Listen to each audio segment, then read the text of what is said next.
محترم سامعین کرام، حضرت عائشہ رضی اللہ تعالی عنہ کہتی ہیں کہ جب رسول کریم صلی اللہ علیہ وآلہ وسلم کے گھر والوں کو بخار آ جاتا تو آپ حصا تیار کرنے کا حکم دیتے، چنانچہ وہ تیار کیا جاتا اور پھر آپ صلی اللہ علیہ وآلہ وسلم مریضوں کو اس حصا کے پینے کا حکم دیتے جس کو وہ مریض پیتے۔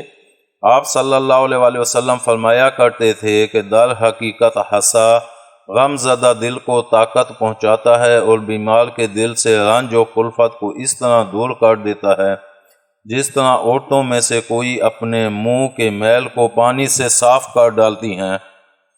امام ترمذی رحمۃ اللہ علیہ نے اس روایت کو نقل کیا ہے اور کہا ہے کہ یہ حدیث حسن صحیح ہے۔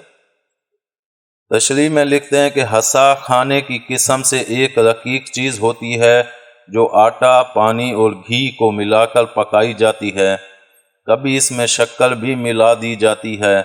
مکہ کے لوگ اس کو حریرہ بھی کہتے تھے اور تبینہ بھی، جس کا ذکر فصل اول کی ایک حدیث میں گزر چکا ہے۔